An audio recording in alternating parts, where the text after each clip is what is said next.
सुंदर गीत है, हम मिलकर के गाएंगे। ये गीत सृष्टि को दिखाता है, जो सृष्टि परमेश्वर ने बनाया, जो सृष्टि को रचा है और कितनी सुंदर है, और ये गवाही के लिए भी है ये गीत। आइए हम इस गीत को गाते हुए धरती अंबर गाते यहाँ दोनों मिलकर, ये हवा ये मौसम गाते यहाँ दोनों मिलकर। आइए इस गीत को गाकर हम प्रभु की महिमा करेंगे। Thank you, Jesus.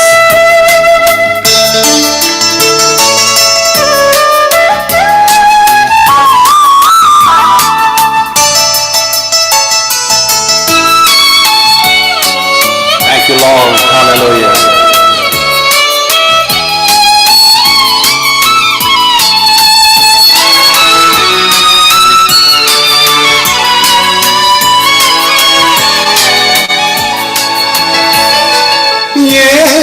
धरती अंबर गाते यहाँ दोनों मिलकर, ये हवा ये मौसम, ये हवा ये मौसम गाते यहाँ दोनों मिलकर, ये दुनिया के रखवाले हो तेरी जय जयकार,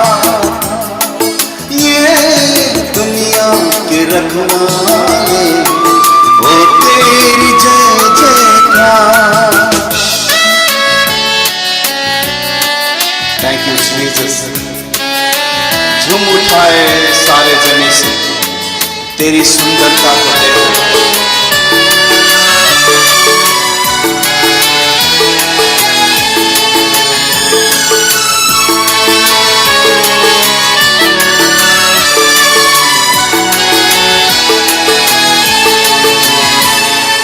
झूम उठाए सारे जमी से तेरी सुंदरता को देख कर, ये बहारे गाते हैं तेरे गीतों का ये सरगम। झूम उठाए सारे जमी से तेरी सुंदरता को देख कर, ये बहारे गाते हैं तेरे गीतों का ये सरगम। ये दुनिया के रखवाले हो तेरी जय जयकार, ये दुनिया के रखवाले हो तेरी जय जयकार।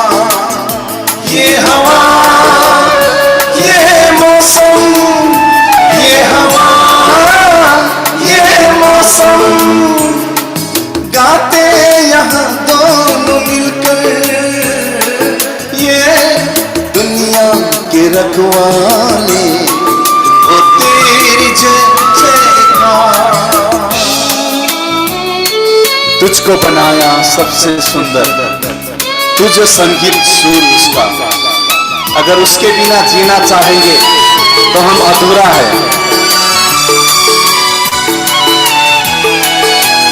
यीशु हमारा साथी है, यीशु हमारा रक्षक है।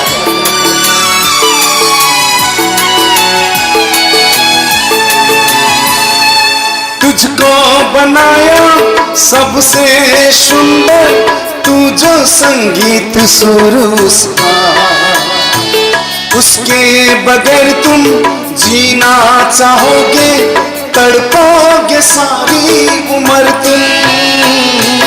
तुझको बनाया सबसे सुंदर, तू जो संगीत सुर उसका, उसके बगैर तुम जीना चाहोगे, तड़पोगे सारी उम्र तुम।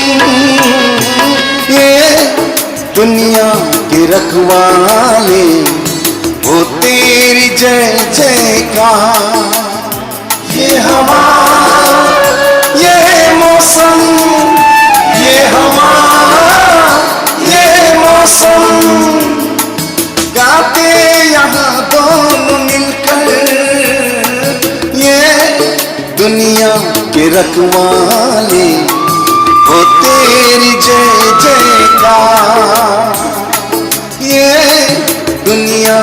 रखवाले, ओ तेरी जय जयकार। ये धरती अंबर गाते यहाँ दोनों मिलकर, ये हवा ये मौसम, ये हवा ये मौसम गाते यहाँ दोनों मिलकर, ये दुनिया के रखवाले, ओ तेरी जय जयकार।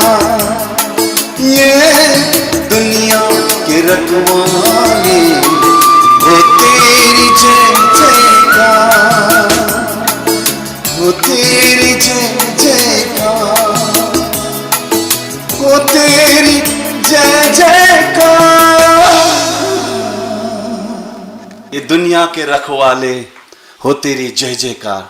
तुझको बनाया सबसे सुंदर, तू जो संगीत सुर उसका, उसके बगैर तुम जीना चाहोगे, तड़पोगे सारी उम्र तुम। सचमुच हम प्रभु के बिना हमारा कुछ भी नहीं है, हम एक पत्ता भी नहीं उठा सकते। इसीलिए जितने लोग यीशु के दीवाने हैं, आइए हम थोड़ी देर हम प्रभु की महिमा करें। दीवाना था, दीवाना था, दीवाना था, यीशु मेरा दीवाना है, यीशु मेरा प्रेमी है, यीशु से हम प्रेम करते हैं, यीशु से हम लव करते हैं, क्योंकि यीशु ही मेरा जिंदगी है। हालेलुया। आइए हम थोड़ी देर प्रभु की महिमा करें। Thank you Jesus.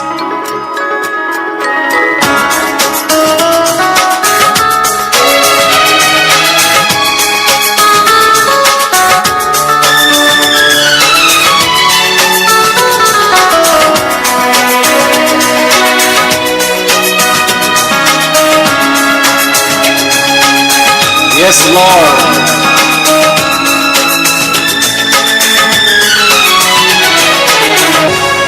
दीवाना था, दीवाना था, दीवाना था मैं, कितना दीवाना था। तू ही मेरी सांसों में था, मैं तुझसे अनजाना था। दीवाना था, दीवाना था, दीवाना था मैं,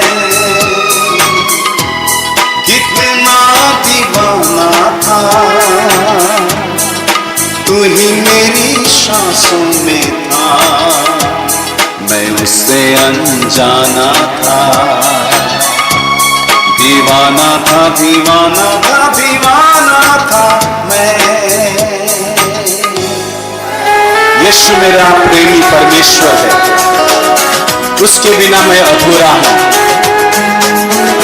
मेरी राहें मेरा मसीहा है।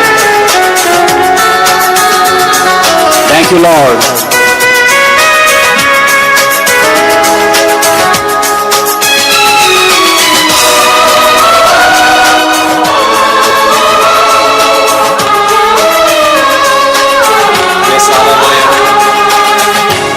कितनी जुदा थी मेरी राहें मसीहा तुझसे,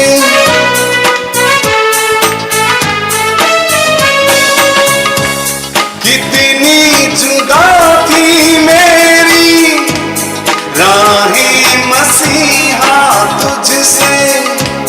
तेरी अनोखी चाहत लिपटी रही थी मुझसे, थाम रखा था तूने, मैं इससे अनजाना था।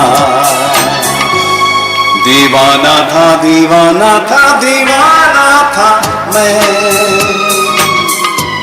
कितना दीवाना था। तू ही मेरी सांसों में था, मैं इससे अनजाना था। दीवाना था, दीवाना था, दीवाना था मैं। जो लहू यीशु ने हमारे लिए बहाया, वो पाक रूह है, पवित्र आत्मा मसीहा है, उसके पवित्रता में हम जीते हैं। यस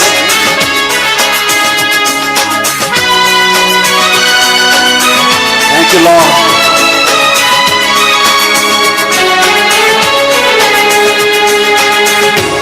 खून के हर बूंद तेरी मैं बिन्हा कहानी मेरी,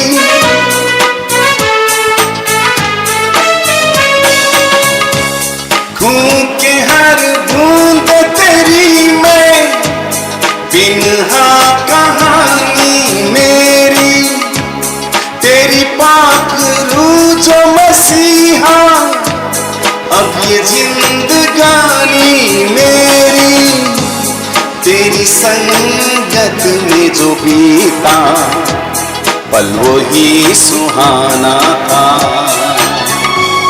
दीवाना था दीवाना था दीवाना था मैं, कितना दीवाना था। तू ही मेरी सांसों में था, मैं इससे अनजाना था।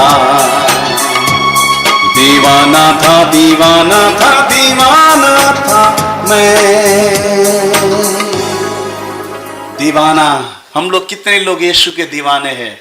तो सचमुच अगर हम यीशु के दीवाने हैं तो यीशु की आराधना हम मिल के करेंगे, यीशु की आराधना हम मिल करके करेंगे। आइए हम प्रभु की महिमा और ये गीत थोड़ा सा अलग तरीका से मैंने इसको बनाया है। बहुत पुराना गीत है। परम पिता की हम स्तुति गाए, वही है जो बचाता हमें। लेकिन इसमें थोड़ा सा मैंने बीच में हालेलुया होशाना इसको थोड़ा सा ऐड कर दिया है। तो आप लोग सीखेंगे भी और मेरे साथ गाएंगे हालेलुया। आइए मिल करके हम इस गीत को गाते हुए प्रभु की महिमा करेंगे। Hallelujah hallelujah, thank you Jesus. परम पिता की हम स्तुति गाए, वही है जो बचाता हमें।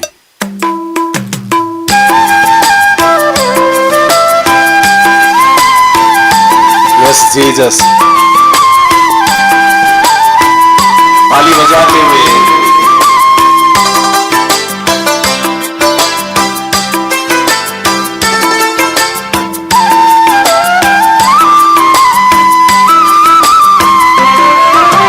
परम पिता की हम स्तुति गावे, वो ही है जो बचाता हमें, सारे पापों को करता क्षमा, सारे रोगों को करता चंगा। हालेलुया होशाना हालेलुया, मिलकर बोलेंगे hallelujah hosanna hallelujah hallelujah hosanna hallelujah hallelujah hosanna hallelujah. धन्यवाद उसके आसनों में, आनंद से आए उसके चरणों में, संगीत गाकर खुशी से मुक्ति चट्टान को जय ललकारे। Hallelujah hosanna hallelujah hallelujah hosanna hallelujah hallelujah hosanna hallelujah hallelujah hosanna hallelujah. वही हमारा परम पिता तरस खाता है सर्वसदा।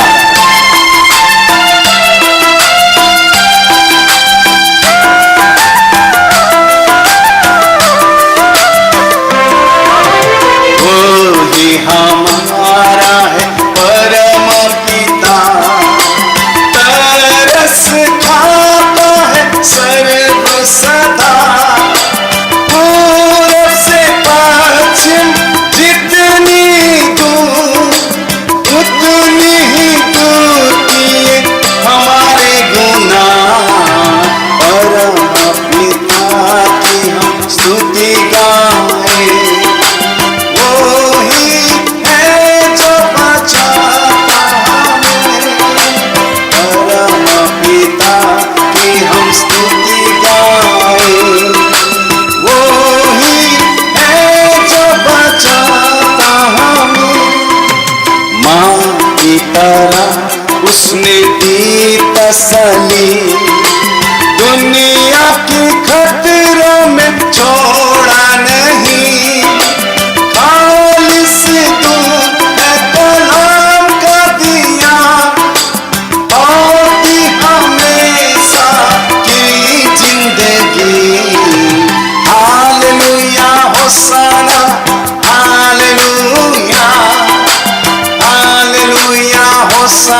की मानी, ढूंढा उसने, पापों की किट से निकाला हमें।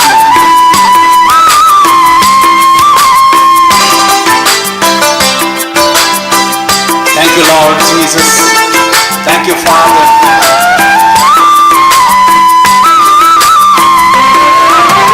चरवाहे की मानिंद ढूंढा उसने, पापों की कीट से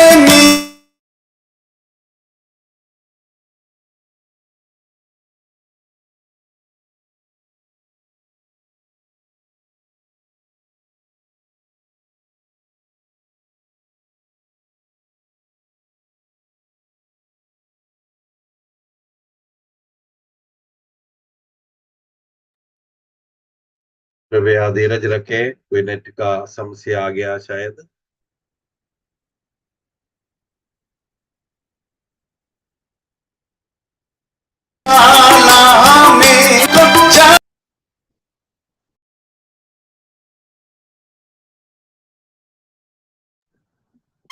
Thank you, Jesus. Hallelujah. Jesus, thank you, Lord. Hallelujah. प्रभु की महिमा हो, प्रभु की स्तुति हो, प्रभु की बड़ाई हो, प्रभु की तारीफ हो। और पिता की स्तुति गाए, वो ही है जो बचाता हमें। परम पिता की स्तुति गाए, वो ही है जो बचाता हमें। Thank you Jesus. आइए हम थोड़ी देर प्रभु की महिमा करें, थोड़ी देर हम प्रभु की उपस्थिति में आएंगे, थोड़ी देर हम प्रभु की आराधना करें। हालेलुया। वो आराधना के योग्य परमेश्वर है, प्रशंसा के योग्य परमेश्वर है, तारीफ के योग्य परमेश्वर है। जब हम उसकी उपस्थिति में आते हैं, ओ हालेलुया हालेलुया। थोड़ी देर हम प्रभु की महिमा करेंगे। ओ हालेलुया हालेलुया हालेलुया हालेलुया। धन्यवाद धन्यवाद धन्यवाद धन्यवाद धन्यवाद यीशु, धन्यवाद Yeshu. Thank you Jesus, thank you Jesus, thank you Jesus. प्रभु को धन्यवाद देते हैं। Hallelujah. Thank you Jesus, thank you Jesus. थोड़ी देर हम प्रभु की महिमा करें।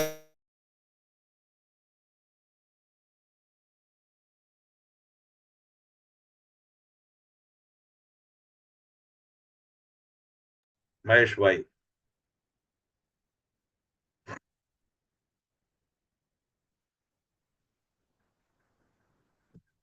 Thank you pastor Anand Chhetri. आराधना में अगुवाई किया, मनों को हृदय को परमेश्वर के लिए तैयार किया है। प्रभु आपको बहुत बहुत आशीर्वादित करे।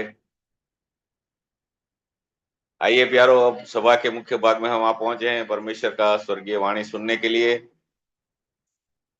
आज हमारे बीच में पास्टर रेंजी जॉर्ज यूके से हमारे बीच में हैं, जो पहाड़ी उपदेश के बारे में हमें सिखाते हैं।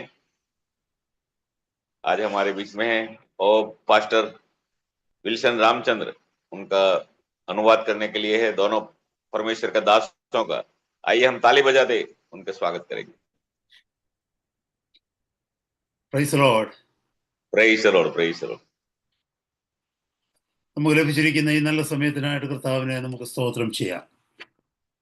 जो अच्छा समय प्रभु ने हमें दिया उसके लिए परमेश्वर को हम धन्यवाद देंगे।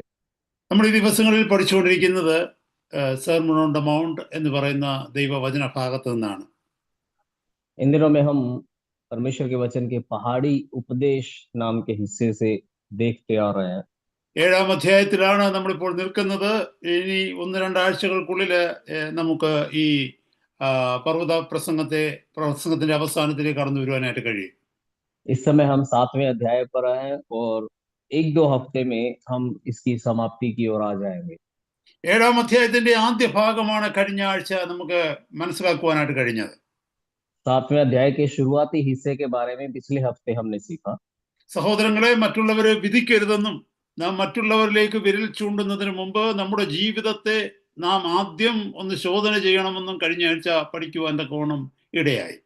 पिछले हफ्ते हमने सीखा कि हमें दूसरे को दोषी नहीं ठहराना है, दूसरे पर दोष लगाने से पहले अपनी जिंदगी को जांच कर देखना, इसके बारे में हमने देखा। നമ്മുടെ കർത്താവ് നല്ലൊരു ഉദാഹരണത്തോടു കൂടെയാ പറഞ്ഞത്. നമ്മുടെ കണ്ണിൽ കോലിരിക്കെ മറ്റുള്ളവരുടെ കണ്ണിലെ കരടെടുക്കുവാനായി നമ്മൾ ശ്രമിക്കരുത്. हमारे प्रभु ने बहुत अच्छे उदाहरण के द्वारा हमें ये बात सिखाई कि जब हमारी अपनी आंख में लट्ठा है तो दूसरे की आंख से तिनका निकालने की कोशिश हमें नहीं करनी चाहिए।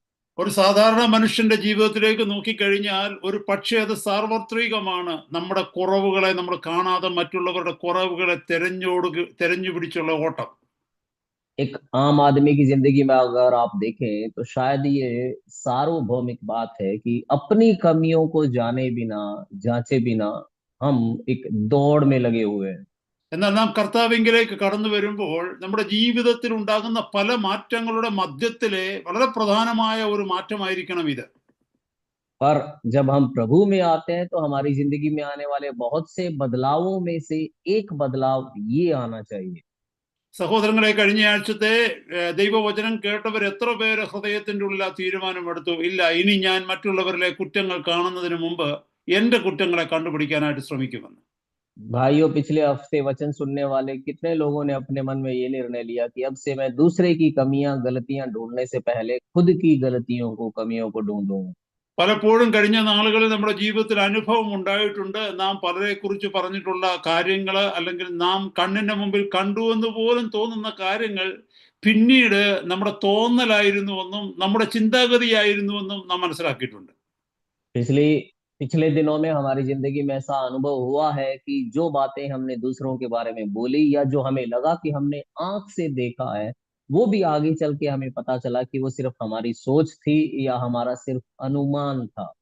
സഹോദരങ്ങളെ, ഒരു പ്രധാന തീരുമാനം നാം എടുക്കേണ്ടത്, നാം ആരുടെയെങ്കിലും കൂടെ അടുത്തിരുന്ന് സംസാരിക്കുമ്പോൾ നമ്മുടെ മധ്യത്തിൽ ഇല്ലാത്ത ഒരു വ്യക്തിയെക്കുറിച്ച് നമ്മുടെ കുറ്റമോ കുറവോ പറയുവാൻ തക്കോണം ഇടയാകരുത്. तो भाइयों, एक महत्वपूर्ण निर्णय जो हमें लेना है वो ये कि अगर कोई व्यक्ति हमारे साथ नहीं है, हमारे बीच में नहीं है, उसकी कमियों के बारे में, उसकी गलतियों के बारे में हमें एक दूसरे को नहीं बताना है।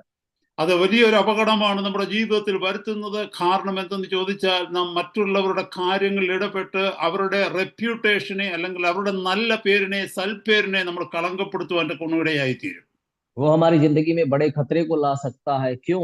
क्योंकि हम दूसरों की साख को, उनके अच्छे नाम पर हम इसके द्वारा बट्टा लगा सकते हैं, उनको हम बेइज्जत कर सकते हैं। നമ്മുടെ തോന്നലുകൾ ശരിയാകണമെന്നില്ല, നമ്മുടെ ചിന്തകൾ ശരിയാകണമെന്നില്ല, മറ്റുള്ളവർ നമ്മളോട് പറഞ്ഞു കേട്ട നമ്മുടെ അറിവ് ശരിയാകണമെന്നില്ല. കാരണം നാം ദൈവമല്ല, ദൈവത്തിന്റെ സ്ഥാനത്തിരുന്നു കൊണ്ട് മറ്റുള്ളവരെ വിധിക്കുവാൻ. जरूरी नहीं है कि हमारी सोच सही हो, जरूरी नहीं है कि उनके बारे में हमारा अनुमान सही हो, जरूरी नहीं है दूसरों ने जो कुछ बोला वो सही हो। हम परमेश्वर के सिंहासन पर बैठकर दूसरों की गलतियां निकालने वाले हम परमेश्वर नहीं है। ഇവിടെ കർത്താവിന്റെ വചനത്തിൽ പറഞ്ഞിരിക്കുന്നു, നിങ്ങൾ വിധിക്കുന്ന വിധിയാൽ നിങ്ങളെയും വിധിക്കും, നിങ്ങൾ അളക്കുന്ന അളവിനാൽ നിങ്ങൾക്കും അളന്നു കിട്ടും. यहाँ परमेश्वर का वचन कहता है, जिस प्रकार तुम दोष लगाते हो उसी प्रकार तुम पर भी दोष लगाया जाएगा, और जिस नाप से तुम नापते हो उसी नाप से तुम्हारे लिए भी नापा जाएगा। സഹോദരങ്ങളെ, ശ്രേഷ്ഠമേറിയ ശുശ്രൂഷകളിലേക്ക് നമ്മൾ വിളിക്കപ്പെട്ടിരിക്കുന്നു. ശ്രേഷ്ഠമേറിയ വിളിയിലേക്ക്, കർത്താവിന്റെ തെരഞ്ഞെടുപ്പിൽ നമ്മൾ ആയിരിക്കുന്നു. പക്ഷേ കർത്താവിന്റെ വചനത്തിൽ ഈ പറഞ്ഞിരിക്കുന്ന പ്രമാണങ്ങൾ നാം ലംഘിച്ച് നമ്മുടെ നിത്യത നഷ്ടപ്പെടുവാൻ കോണം ഇടയാകരുത്. भाइयों, एक श्रेष्ठ सेवकाई के लिए हमें बुलाया गया है, एक श्रेष्ठ बुलाहट प्रभु ने हमें दी है, पर इन बातों का उल्लंघन करके कहीं ऐसा ना हो कि हम अनंत जिंदगी को खो बैठे। മുന്നോട്ടുള്ള സമയം നമുക്ക് അടുത്ത വചനഭാഗത്തേക്ക് പോകുവാനായിട്ട് ആഗ്രഹിക്കുക. हम अगले वचन के हिस्सों की ओर जाना चाहते हैं। 7ാമത്തെ വാക്യം മുതൽ, 7ാം അധ്യായത്തിന്റെ 7ാമത്തെ വാക്യം മുതൽ 12ാമത്തെ വാക്യം വരെ ഇന്ന് രാത്രികാലം ചിന്തിക്കാമെന്ന് ഞാൻ ആഗ്രഹിക്കുന്നു. आज मैं ये चाहता हूं कि हम 7वें अध्याय का 7 से लेकर 12 तक के वचनों के बारे में हम मनन करें। ആ വചനഭാഗം ഞാനൊന്ന് വായിക്കുവാനായിട്ട് ആഗ്രഹിക്കുന്നു. യാചിപ്പീൻ എന്നാൽ നിങ്ങൾക്ക് കിട്ടും, അന്വേഷിക്കുവിൻ എന്നാൽ നിങ്ങൾ കണ്ടെത്തും, മുട്ടുവിൻ എന്നാൽ നിങ്ങൾക്ക് തുറക്കും. യാചിക്കുന്ന ഏവനും ലഭിക്കുന്നു, അന്വേഷിക്കുന്നവൻ കണ്ടെത്തുന്നു, മുട്ടുന്നവന് തുറക്കും.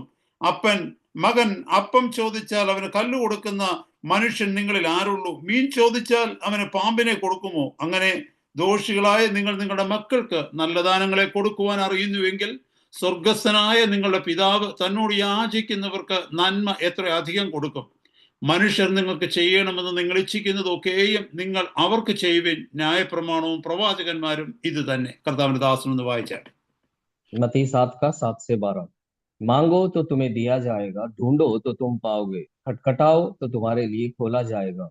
क्योंकि जो कोई मांगता है उसे मिलता है, और जो ढूंढता है वह पाता है, और जो खटखटाता है उसके लिए खोला जाएगा। तुम में से ऐसा कौन मनुष्य है कि यदि उसका पुत्र उससे रोटी मांगे तो वह उसे पत्थर दे, या मछली मांगे तो उसे सांप दे? अतः जब तुम बुरे होकर अपने बच्चों को अच्छी वस्तुएं देना जानते हो, तो तुम्हारा स्वर्गीय पिता अपने मांगने वालों को अच्छी वस्तुएं क्यों न देगा। इस कारण जो कुछ तुम चाहते हो कि मनुष्य तुम्हारे साथ करें, तुम भी उनके साथ वैसा ही करो, क्योंकि व्यवस्था और भविष्यद्वक्ताओं की शिक्षा यही है। സഹോദരങ്ങളെ, മനോഹരമായ ഒരു വചനഭാഗമാണ്. നമ്മള് വളരെ ലളിതമായ വണ്ണം കർത്താവ് നമ്മളെ ഉത്ബോധിപ്പിക്കുന്നത്, നമ്മളെ പറഞ്ഞ് പഠിപ്പിക്കുന്നത് ഇവിടെ. भाइयों, एक बहुत ही सुंदर वचन हमारा प्रभु बहुत ही सरल तरीके से यहाँ पर हमें समझाता है। നമുക്കറിയാം, ഈ ഭൂമിയിൽ നാം ജീവിക്കുമ്പോൾ നമുക്ക് അനേക ആവശ്യങ്ങളുണ്ട്.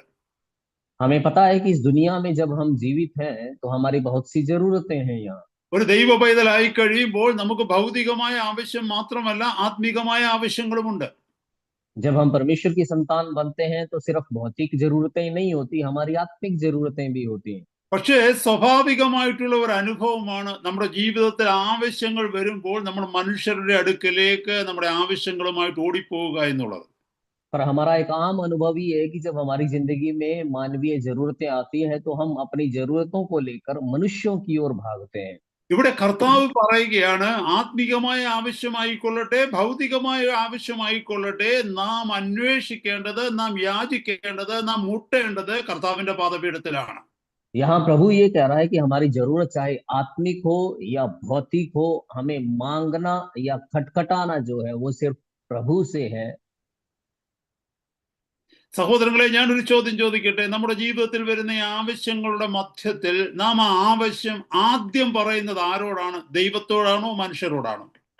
मेरा आपसे एक सवाल है भाइयों कि जब हमारी जिंदगी में कोई जरूरत आती है तो सबसे पहले हम किससे कहते हैं, क्या मनुष्यों से या परमेश्वर से? നമ്മുടെ ആവശ്യങ്ങളെല്ലാം കർത്താവ് അറിയുന്നുണ്ട്. കാരണം മത്തായിയുടെ സുവിശേഷം 6-ാം അധ്യായത്തിന്റെ അവസാന ഭാഗത്തിൽ പറയുന്നു, നമുക്ക് ആവശ്യമുള്ളതൊക്കെയും നമ്മുടെ സ്വർഗസ്ഥനായ പിതാവ് അറിയുന്നു എന്ന് ദൈവത്തിന്റെ വചനം പറയുന്നു. हम जानते हैं कि हमारा परमेश्वर हमारी सारी जरूरतों को जानता है, क्योंकि मत्ती 6 के अंतिम वचनों में हम देखते हैं कि हमारा स्वर्गीय पिता हमारे मांगने से पहले हमारी सारी आवश्यकताओं को जानता है। നാം ദൈവസന്നിധിയിൽ ഇരുന്നു കൊണ്ട് ദൈവത്തോട് അപേക്ഷിക്കുക എന്ന് പറഞ്ഞാൽ അതിന്റെ അർത്ഥം നമ്മുടെ ആവശ്യങ്ങൾ ദൈവം അറിയാത്തത് കൊണ്ടല്ല നമ്മൾ അപേക്ഷിക്കുന്നത്. परमेश्वर की उपस्थिति में बैठकर मांगने के लिए जब यहाँ कहा गया है तो इसका मतलब ये नहीं है कि परमेश्वर उन्हें जानता नहीं है इसलिए हमें उनसे मांगना है। എന്നാൽ കർത്താവിന്റെ പാദപീഠത്തിൽ ഇരുന്ന് നമ്മുടെ ആവശ്യങ്ങൾ ദൈവസന്നിധിയിലേക്ക് പറയുമ്പോൾ ദൈവത്തെ അറിയിക്കുന്നതിനേക്കാൾ അപ്പുറം ഒരു വലിയ അടുപ്പത്തെ, ഒരു വലിയ ബന്ധത്തെയാണ് അവിടെ കാണിക്കുന്നത്. पर प्रभु की उपस्थिति में बैठकर जब हम अपनी जरूरतों को उसे बताते हैं तो अपनी जरूरतों के बारे में मांगने की बजाय एक वो बहुत बड़ी नजदीकी को, करीबी को दिखाता है। നാം ദൈവസന്നിധിയിൽ ഇരിക്കണമെന്നും ദൈവത്തിന്റെ മുഖം അന്വേഷിക്കണമെന്നും ദൈവത്തോട് സംസാരിക്കണമെന്നും ദൈവം നമ്മളെക്കുറിച്ച് ആഗ്രഹിക്കുന്നു. परमेश्वर हमसे ये चाहता है कि हम परमेश्वर के साथ में बैठे, उसके चेहरे को निहारें, उसकी और उसकी नजदीकी में हम आए। ഞാനൊരു കാര്യം ചോദിക്കട്ടെ. നമ്മൾക്കൊക്കെ കുഞ്ഞുങ്ങളില്ലേ? നമ്മുടെ കുഞ്ഞുങ്ങളുടെ ആവശ്യങ്ങളൊക്കെ നമുക്കറിയാമല്ലോ. അവരുടെ ആവശ്യങ്ങൾ നമ്മൾ അറിയാം എന്നുള്ളത് കൊണ്ട് അവർ നമ്മളോട് സംസാരിക്കരുതെന്നോ, നമ്മുടെ അടുക്കൽ വന്നിരിക്കരുതെന്നോ, അവരുടെ ആവശ്യങ്ങൾ നമ്മളോട് പറയരുതെന്നോ, ഡിസ്കസ് ചെയ്യരുതെന്നോ നമ്മൾ ആരെങ്കിലും ചിന്തിക്കാറുണ്ടോ? हम जानते हैं कि हमें पता है कि हमारे बच्चे हैं, हमारे बच्चों की जरूरतें हैं, पर जब हमें पता है कि उनकी जरूरतें क्या है तो क्या हम में से कोई भी कभी ये चाहेगा कि वो कभी भी हमारे पास आकर ना बैठे, अपनी जरूरतों के बारे में बात न करें, हमसे उसके बारे में चर्चा न करें? क्या ऐसा कभी कोई चाहता है? സഹോദരങ്ങളെ, പലപ്പോഴും നമുക്ക് പറ്റുന്ന കുഴപ്പം എന്താണെന്നറിയാമോ? എൻ്റെ ആവശ്യങ്ങളൊക്കെ എൻ്റെ ദൈവം അറിയാം, പക്ഷെ ഞാൻ ചോദിച്ചില്ലെങ്കിലും ദൈവം എനിക്ക് തരും എന്നുള്ള ചിന്താഗതികളാണ് നമുക്ക്. भाइयों, बहुत बार हमारी दिक्कत ये होती है कि हम कहते हैं कि मेरी सारी जरूरतों को परमेश्वर जानता है, इसलिए मेरे मांगे बिना ही वो मेरी सारी जरूरतों को पूरा कर देगा। ചുറ്റുപാടുമുള്ള ജീവജാലങ്ങളിലേക്ക് നോക്കിയ, പക്ഷി മൃഗാദികളിലേക്ക് നോക്കിയ, അവരാരും ദൈവത്തോട് ചോദിക്കുന്നില്ലെന്നാണ് നമ്മൾ കരുതുന്നത്. അവരുടെ ആഹാരങ്ങൾ അതാത് സമയങ്ങളിൽ ദൈവം കൊടുക്കുന്നുവെന്ന് ദൈവവചനം പറയുന്നുണ്ട്. आसपास के जीवों को देखिए, पक्षियों को देखिए, जानवरों को देखिए, हमें लगता है कि वो परमेश्वर से मांगते नहीं है, और परमेश्वर का वचन कहता है कि वो हर एक को उसका आहार अपने अपने समय पर देता है। സഹോദരന്മാരെ സഹോദരിമാരെ, പക്ഷികൾ ശബ്ദമുണ്ടാക്കുമ്പോൾ, മൃഗങ്ങൾ അതിന്റെ ശബ്ദമുണ്ടാക്കുമ്പോൾ നമ്മൾ അറിയുന്നില്ല അത് എന്താണ് സംസാരിക്കുന്നത്, ആരോടാണ് സംസാരിക്കുന്നത്, എന്തിനു വേണ്ടിയാണ് ശബ്ദം ഉണ്ടാക്കുന്നത്, നമ്മൾ തിരിച്ചറിയുന്നില്ല. भाई और बहनों, जब पक्षी अपनी आवाज निकालते हैं, चहचहाते हैं, या जानवर जब अपनी आवाज निकालते हैं, तो हमें नहीं पता कि वो क्या कह रहे हैं और वो किस लिए अपनी ये आवाजें निकाल रहे हैं, किससे कह रहे हैं। ദൈവത്തിന്റെ വചനം പറയുന്നു, അവ തങ്ങളുടെ ആഹാരം തങ്ങളുടെ സൃഷ്ടാവിനോട് ചോദിക്കുന്നു എന്നാണ് ദൈവത്തിന്റെ വചനം പറയുന്നത്.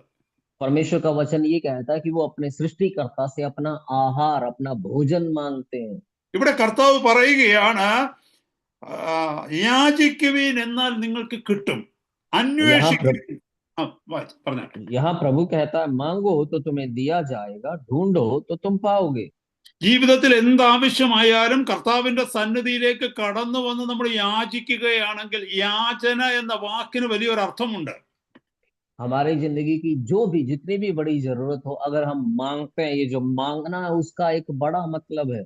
നമ്മുടെ ജീവിതത്തിൽ നമുക്കറിയാം, ആരെങ്കിലും യാചിക്കുക എന്ന് പറഞ്ഞാൽ ആരാണ് യാചിക്കുന്നത്? താഴെയുള്ള ഒരാള് മുകളിലുള്ള ഒരാളിനോട് ഒരു കാര്യം അപേക്ഷിക്കുന്നതിനാണ് യാചിക്കുക എന്ന് പറയുന്നത്. हम जानते ही है मांगना कौन मांगता है, जो नीचा है, अपने से बड़े से वो मांगता है। ഈ യാചിക്കുന്ന വ്യക്തി എന്ന് പറയുന്നത് അത്യാവശ്യക്കാരനായിരിക്കും, അത്യാവശ്യക്കാരും മാത്രമേ യാചിക്കത്തുള്ളൂ. और मांगने वाला जो व्यक्ति है वो जरूरतमंद होता है, और बहुत जरूरी जो है उसी चीज को वो मांगता है। പലപ്പോഴും നാം കർത്താവിന്റെ സന്നിധിയിൽ പലതും ചോദിക്കുന്നത് യാചനയുടെ ശബ്ദത്തിലല്ല, നമ്മൾ ജസ്റ്റ് പറഞ്ഞു പോവുകയാണ്. बहुत बार हम परमेश्वर से जो अपनी जरूरत बताते हैं वो मांगने के अर्थ में नहीं, बस हम उसको बता के निकल लेते हैं। യാചിക്കുന്ന ഒരു വ്യക്തി എന്ന് പറയുന്നത് ആവശ്യങ്ങളുടെ മധ്യത്തിൽ മറ്റാരും ആശ്രയിക്കാനില്ലാതെ വരുമ്പോൾ നമ്മുടെ അടുക്കലേക്ക് വന്ന് നമ്മളോട് ചോദിക്കുക, അതിനെയാണ് യാചന എന്ന് പറയുന്നത്. एक व्यक्ति जो या तो भीख मांगता है या विनती जो करता है, वो ऐसा व्यक्ति होता है जिसका बाकी और जहां कहीं से उम्मीद थी वो टूट गई है, और अब और कोई सहारा उसका नहीं है, तो वो हमारे पास में आकर विनती करता है, मांगता है। എന്നെ കേൾക്കുന്ന സഹോദര സഹോദരി, യാചിക്കുന്ന ഒരു വ്യക്തി എത്ര സമയം അവിടെ നിന്ന് യാചിക്കുമെന്നുള്ളതിന് യാതൊരു നിബന്ധനയുമില്ല. ആ ആവശ്യം സാധിക്കുന്നത് വരെ, ചോദിക്കുന്നത് കിട്ടുന്നത് വരെ കൈ നീട്ടി യാചിച്ചുകൊണ്ടിരിക്കും. मेरे भाई और बहनों, जो व्यक्ति भीख मांगता है उसको कितनी देर तक वहां खड़े रह के मांगना पड़ेगा, इसकी कोई शर्त नहीं है। वो तब तक उसको मांगना पड़ता है जब तक जो हाथ उसने बढ़ाया है उसकी जरूरत उसके अंदर आ न जाए। എന്നെ കേൾക്കുന്ന സഹോദരങ്ങളെ, അത്യുന്നതനായ ദൈവത്തിന്റെ പാദപീഠത്തിൽ വന്ന്, സർവശക്തനായ ദൈവത്തിന്റെ പാദപീഠത്തിൽ വന്ന് നാം നമ്മുടെ ആവശ്യങ്ങളെ പറയുമ്പോൾ നമുക്ക് ആ ബോധ്യമുണ്ടോ? परमेश्वर के जनों, जब हम परम प्रधान परमेश्वर के सामने आकर, सर्वशक्तिमान परमेश्वर के सामने आकर अपनी जरूरतों को बताते हैं, तो क्या ये एहसास हमारे अंदर होता है? നാം കർത്താവിനോട് പറയുന്നുണ്ടോ, കർത്താവേ എനിക്കത് കൂടിയേ പറ്റൂ, എനിക്കത് ഇല്ലാതെ പറ്റില്ല കർത്താവേ, അങ്ങയ്ക്കത് തരുവാൻ കഴിയുമെന്ന് ഞാൻ വിശ്വസിക്കുന്നു, അത് തരാതെ ഞാൻ ഇവിടുന്ന് പോവുകയില്ല എന്നുള്ള ബോധ്യത്തിൽ ദൈവസന്നിധിയിൽ നമുക്ക് പ്രാർത്ഥിക്കുവാൻ കഴിയുന്നുണ്ടോ?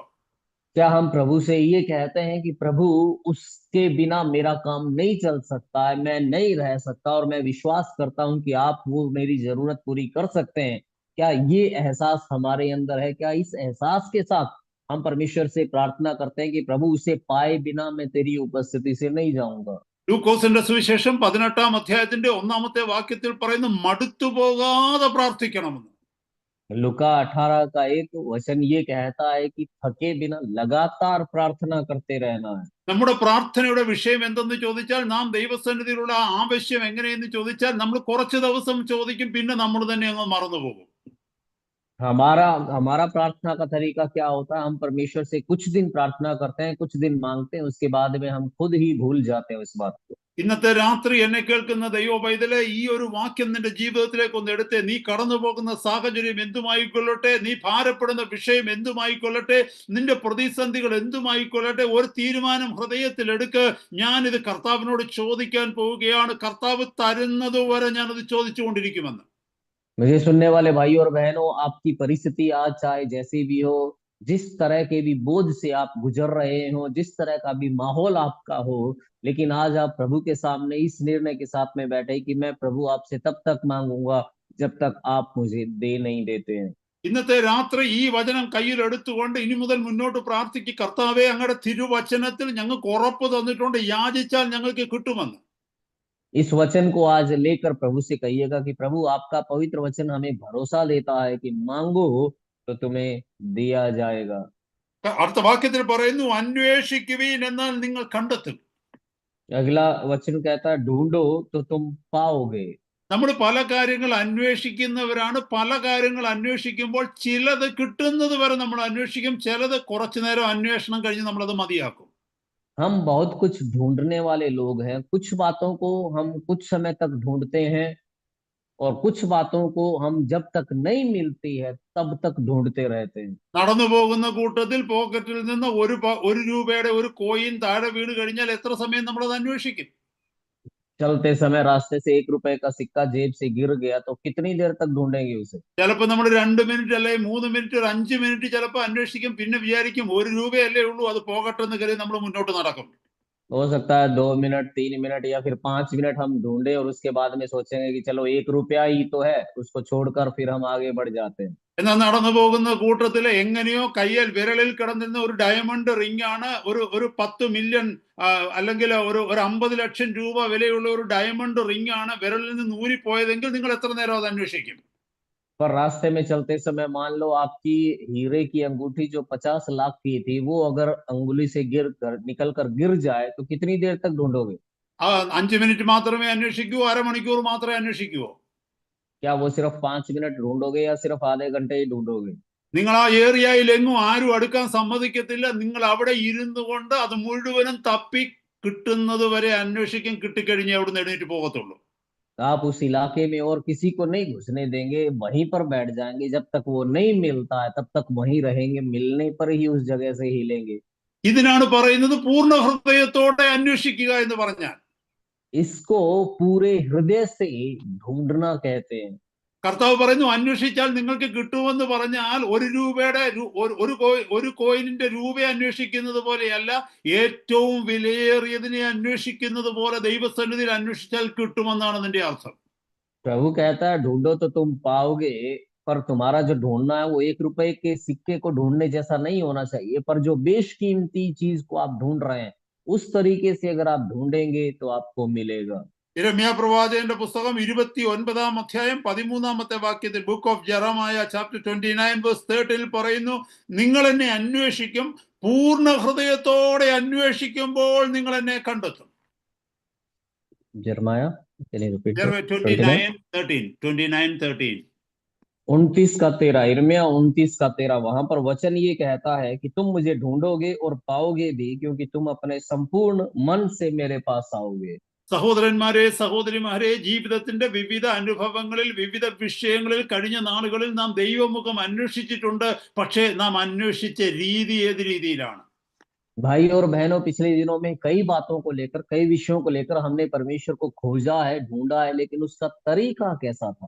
നമ്മളൊന്ന് ഓർത്തു നോക്കിയേ. നമ്മൾ ഒരു വ്യക്തിയുടെ പിന്നാലെ ഒരു വിഷയത്തിന് വേണ്ടി ആ വ്യക്തിക്ക് വിശ്രമം കൊടുക്കാതെ പുറകെ നടക്കുകയാണെങ്കിൽ ആ വ്യക്തി ആ വിഷയം നമുക്ക് സാധിച്ചു തരാറില്ലേ? हम किसी बात को लेकर अगर एक व्यक्ति के पीछे लगे रहते हैं, उसको चैन तक नहीं लेने देते हैं, तो क्या वो व्यक्ति हमारी उस बात को मानता नहीं है? ലൂക്കോസിന് ശേഷം 18-ാം അധ്യായത്തിൽ വിധവയായ ഒരു സ്ത്രീ ഒരു ന്യായാധിപന്റെ പിന്നാലെ പോകുന്ന കഥ കർത്താവ് അവിടെ കാണിച്ചിട്ടുണ്ട്. लूका 18वें अध्याय में प्रभु एक कहानी बताता है जहां पर एक विधवा स्त्री एक अधर्मी न्यायी के पास जाती है। സഹോദരന്മാരെ, സഹോദരിമാരെ, കർത്താവിന്റെ വായിൽ നിന്ന് വന്ന വചനമാണ്, നിങ്ങൾ യാചിച്ചാൽ നിങ്ങൾക്ക് കിട്ടും, നിങ്ങൾ അന്വേഷിച്ചാൽ കണ്ടെത്തുമെന്ന് പറഞ്ഞെങ്കിൽ ഇന്നത്തെ രാത്രി നാം ഒരു തീരുമാനമെടുക്കുക. ആത്മീക വിഷയമായിക്കൊള്ളട്ടെ, ഭൗതിക വിഷയമായിക്കൊള്ളട്ടെ, കർത്താവിന്റെ പിന്നാലെ എപ്പോഴും ഉണർന്നാലും ഉറങ്ങിയാലും നടന്നാലും ആ വിഷയം കർത്താവിനെ ഓർപ്പിച്ചുകൊണ്ടിരിക്കുക. 100% ഗ്യാരണ്ടിയോടുകൂടി ദൈവവചനത്തിന്റെ വെളിച്ചത്തിൽ പറയുന്നു, നിങ്ങൾക്കത് ലഭിക്കും. भाइयों और बहनों, प्रभु से निकला हुआ वचन है, सीखो या फिर आत्मिक विषय हो, आप एक निर्णय लें कि मैं सोते जागते उठते बैठते हर समय मैं प्रभु को ये याद दिलाता रहूंगा, ये वचन याद दिलाता रहूंगा, और मैं 100% गारंटी के साथ कहता हूं कि आपको वो मिलेगा। എന്നാൽ പലപ്പോഴും നാം ദൈവസന്നിധിയിൽ യാചിക്കുന്നു എന്ന് പറയുന്നത് കാര്യങ്ങൾ കിട്ടാത്തതിനും ദൈവവചനത്തിൽ ഒരു കാരണം കർത്താവിന്റെ പരിശുദ്ധാത്മാവ് വെളിപ്പെടുത്തിയിട്ടുണ്ട്.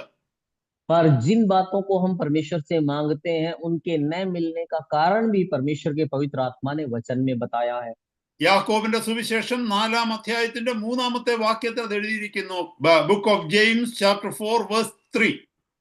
याकूब 4:3 में वो बात लिखी है, നിങ്ങൾ യാചിക്കുന്നു എങ്കിലും നിങ്ങളുടെ ഭോഗങ്ങളിൽ ചെലവിടേണ്ടതിന് വല്ലാതെ യാചിക്കൊണ്ട് ഒന്നും ലഭിക്കുന്നില്ല.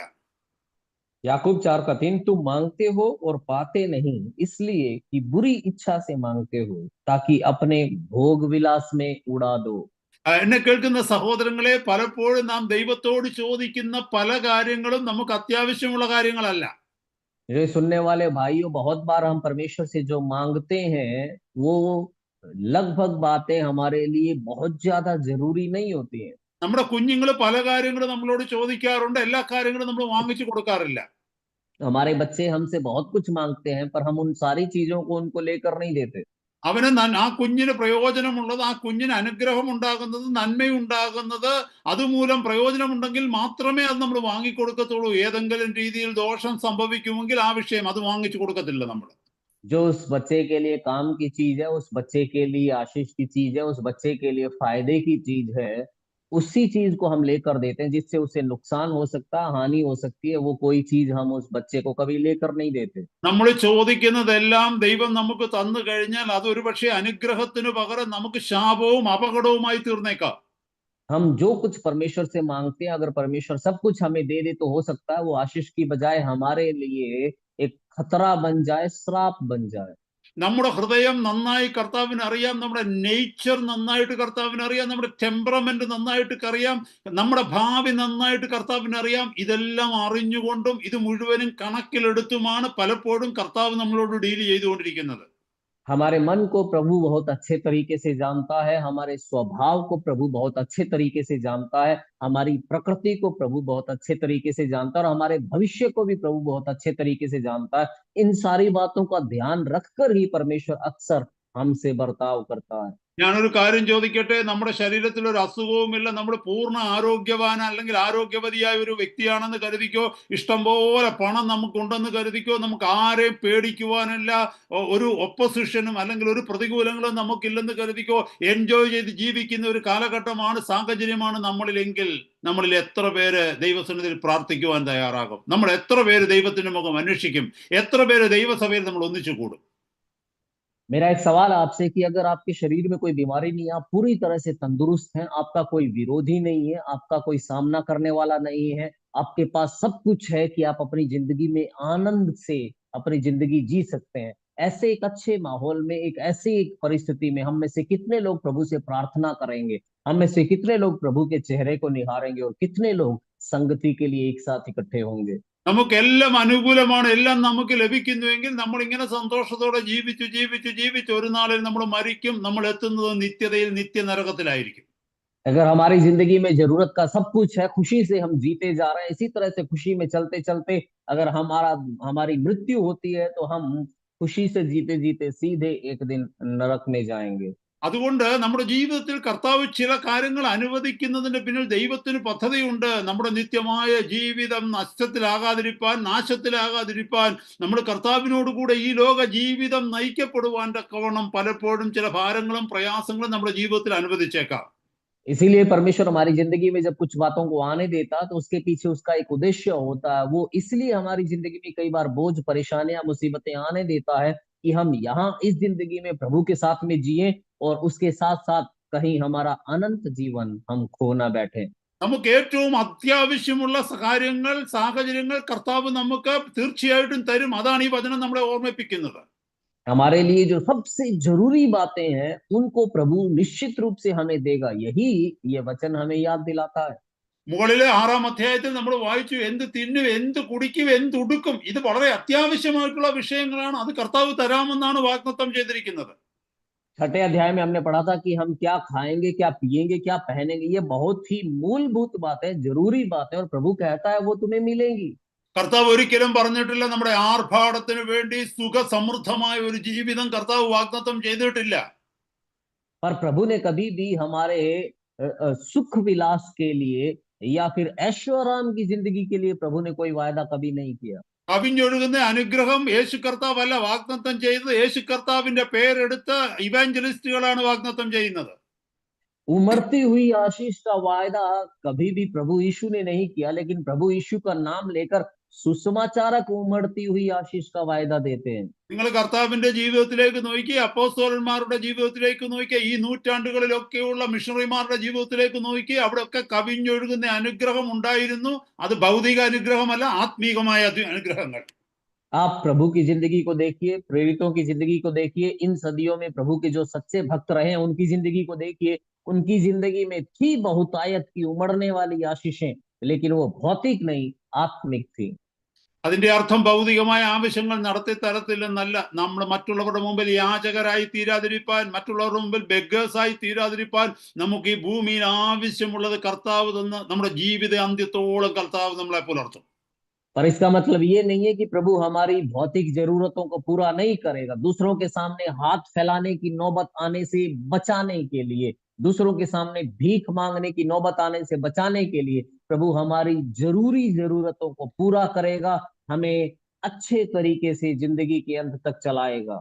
എന്നെ കേൾക്കുന്ന നിങ്ങൾക്ക് ആർക്കെങ്കിലും ഭൗതിക ജീവിതത്തിൽ സമ്പന്നനാകാനും സമ്പന്നയാകാനുമാണ് ആഗ്രഹം, നിത്യജീവനെ കുറിച്ചോ ആത്മീക ജീവിതത്തെ കുറിച്ചോ നിങ്ങൾക്ക് ഒരു ആഗ്രഹവും ഇല്ലെന്നുണ്ടെങ്കിൽ എന്റെ സജഷൻ എന്താന്ന് ചോദിച്ചാൽ, യേശു കർത്താവിന്റെ അടുക്കൽ നിൽക്കരുത്.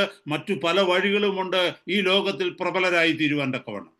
मुझे सुनने वाला अगर कोई भाई, कोई बहन अगर इस जिंदगी में धनवान बनना चाहता है, धनवान बनना चाहती है, अगर आपकी ये इच्छा है, अनंत जीवन के बारे में, स्वर्ग के बारे में आपके मन में कोई इच्छा नहीं है, तो मेरा आपके लिए सुझाव है कि आप यीशु मसीह के पास में न रहें, आप दुनिया की ओर चले जाएं। നമുക്ക് ഈ ലോകത്തിലെ വലിയ വലിയ ധനവാന്മാരായി തീരാം. ഏതെങ്കിലും ഒരു നിമിഷം ഹാർട്ട് അറ്റാക്കോ മറ്റെന്തെങ്കിലും ഉണ്ടായിട്ടുള്ള ഈ ധനമെല്ലാം ഇവിടെ ഉപേക്ഷിച്ചിട്ട് നമുക്ക് കടന്നു പോകാം. നിങ്ങൾക്ക് തന്നെ അറിയാം ഇവിടെ നിങ്ങൾ എത്തുമെന്ന്. इस दुनिया के सबसे बड़े धनवान अगर हम बन जाएंगे, कोई हार्ट अटैक आता है, दिल का दौरा पड़ता है, एक पल के अंदर हम चले जाएंगे इस दुनिया से। और आपको पता है अगर ऐसी हालत में हम जाएंगे तो कहाँ जाएंगे। എന്നെ കേൾക്കുന്ന സഹോദര സഹോദരി, അതുകൊണ്ട് ഈ ഭൗതികമായ ജീവിതത്തെ ഓർത്ത് വിഷമിക്കാതെ നമ്മുടെ ആവശ്യങ്ങളെ, അത്യാവശ്യങ്ങളെ കർത്താവിന്റെ സന്നിധിയിലേക്ക് കൊടുത്ത് നാം നിലവിളിക്കുന്നുവെങ്കിൽ കർത്താവ് നമ്മുടെ ആവശ്യങ്ങളെ സാധിച്ചു തന്ന് ഈ ജീവിതം നമ്മളെ മുന്നോട്ട് നയിക്കും. इसलिए मेरे भाइयों और बहनों, इस भौतिक दुनिया की सुख सुविधाओं की चिंता किए बिना अगर हम अपनी जरूरी जरूरतों के बारे में प्रभु को बताते हैं, उसके सामने अगर हम हाथ फैलाते हैं, उसके सामने अगर हम मांगते हैं, तो वो हमारी जरूरतों को पूरा करेगा। അടുത്ത ഭാഗം എഴുതിയിരിക്കുന്നു, മുട്ടുവിൻ എന്നാൽ നിങ്ങൾക്ക് തുറക്കും, യാചിക്കുന്ന ഏവന് ലഭിക്കുന്നു, അന്വേഷിക്കുന്നവൻ കണ്ടെത്തുന്നു, മുട്ടുന്നവന് തുറക്കും. अगले हिस्से में लिखा है, खटखटाओ तो तुम्हारे लिए खोला जाएगा, जो कोई मांगता है उसे मिलता है, और जो ढूंढता है वह पाता है, और जो खटखटाता है उसके लिए खोला जाएगा। എന്നെ കേൾക്കുന്ന സഹോദരങ്ങളെ, ഇത് നമുക്ക് ഉറപ്പ് തരികയാണ്, ഇത് ഗ്യാരണ്ടി തരികയാണ്. മനുഷ്യന്റെ മുമ്പിൽ നിലവിളിക്കുന്നതിന് പകരം ദൈവസന്നിധിയിൽ ഒന്ന് നിലവിളിക്ക്. നമ്മൾ പോലും അറിയാത്ത ചില വ്യക്തികളെ കർത്താവ് നമുക്ക് വേണ്ടി ഒരുക്കം. നമ്മൾ പോലും പ്രതീക്ഷിക്കാത്ത സാഹചര്യങ്ങളിൽ നിന്ന് നമുക്ക് വേണ്ടി നമ്മെ സഹായിക്കുവാനുള്ള കരം നീണ്ടുവരും. मेरे भाइयों और बहनों, ये हमें इस बात का भरोसा दिलाता है कि इंसान की बजाय परमेश्वर से मांग कर देखो, उससे पूछो, उससे कहो, तो वो ऐसे लोगों को हमारी मदद के लिए खड़ा करेगा जिनको हम जानते तक नहीं है। ऐसी जगहों से हमारे लिए वो हमारी जरूरतों को पूरा करने का इंतजाम करेगा जहां से हमें कोई उम्मीद तक नहीं है।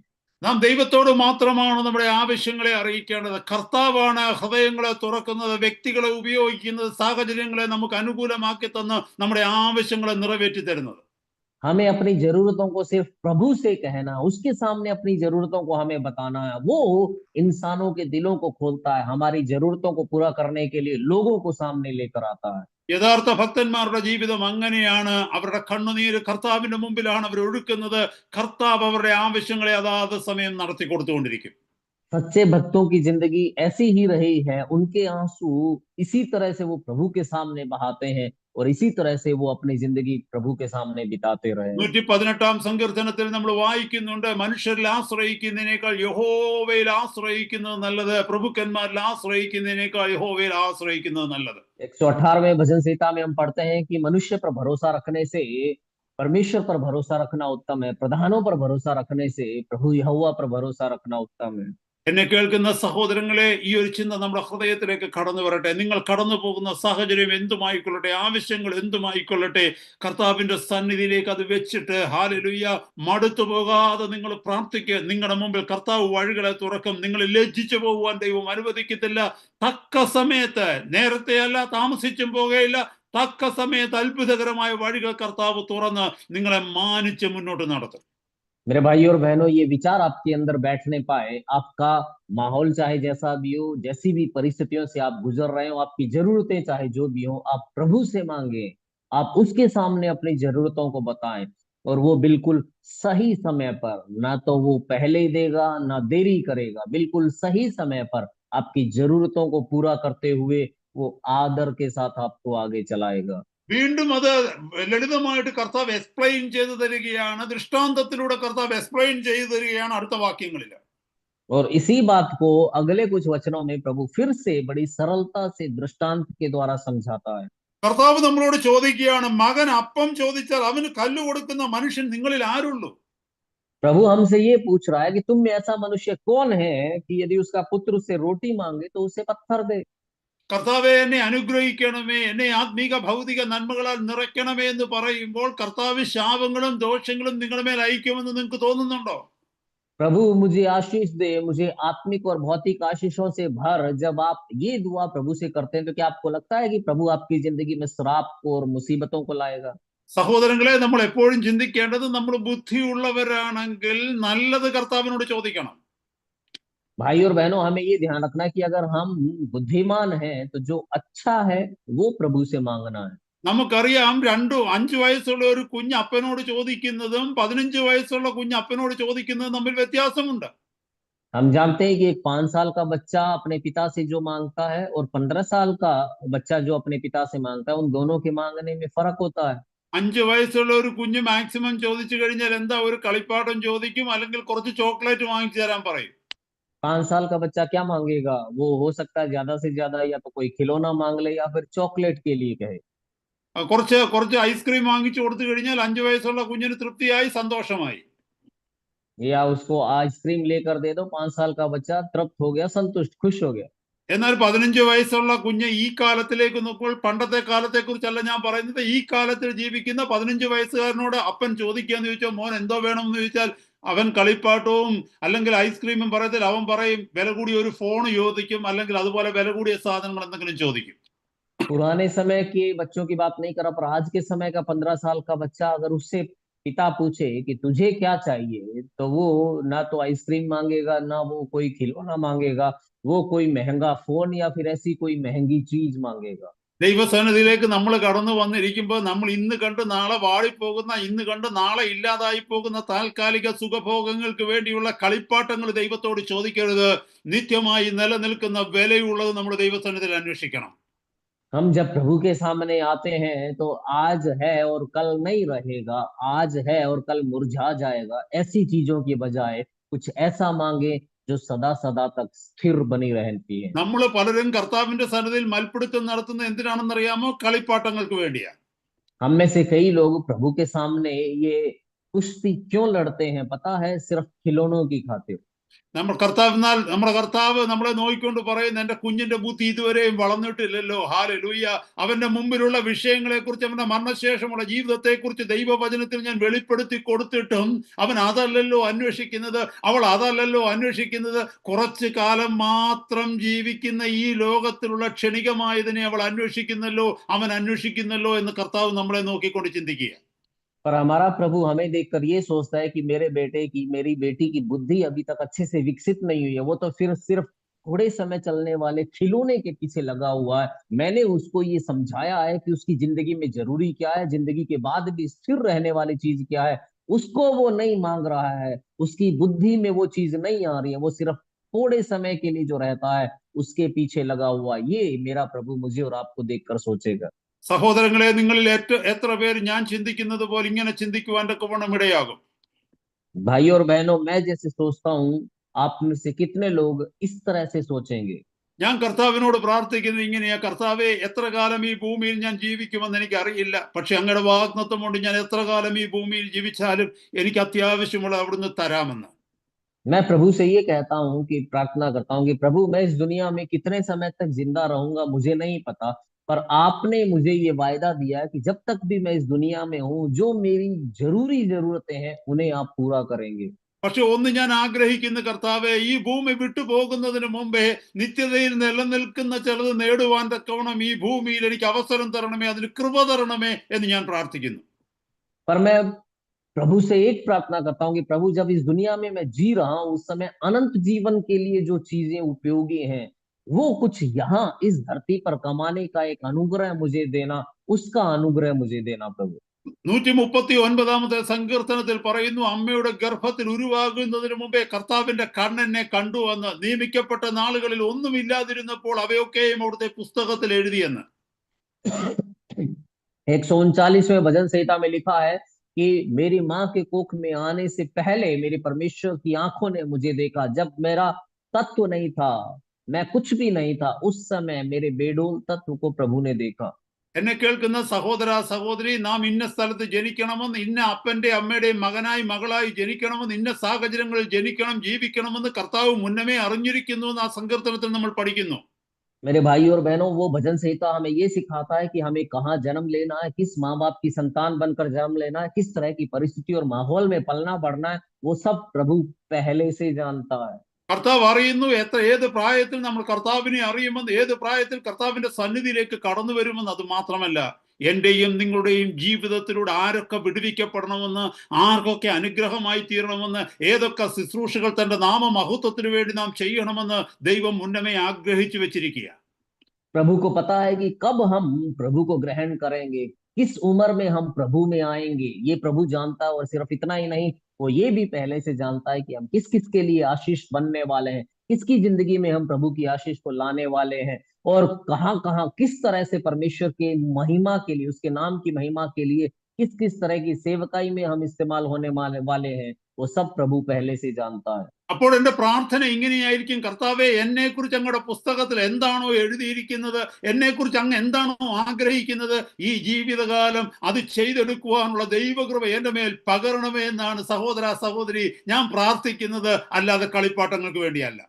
तो भाइयों और बहनों, मेरी प्रार्थना प्रभु से ये होती है कि प्रभु मेरे बारे में आपकी पुस्तक में जो लिखा है, आपका मेरे बारे में जो इरादा है, उसको पूरा करने का अनुग्रह इन दिनों में मुझे दे, उसकी सामर्थ्य इन दिनों में मुझे दे। मैं ये मांगता हूं प्रभु से, ना कि खिलौने।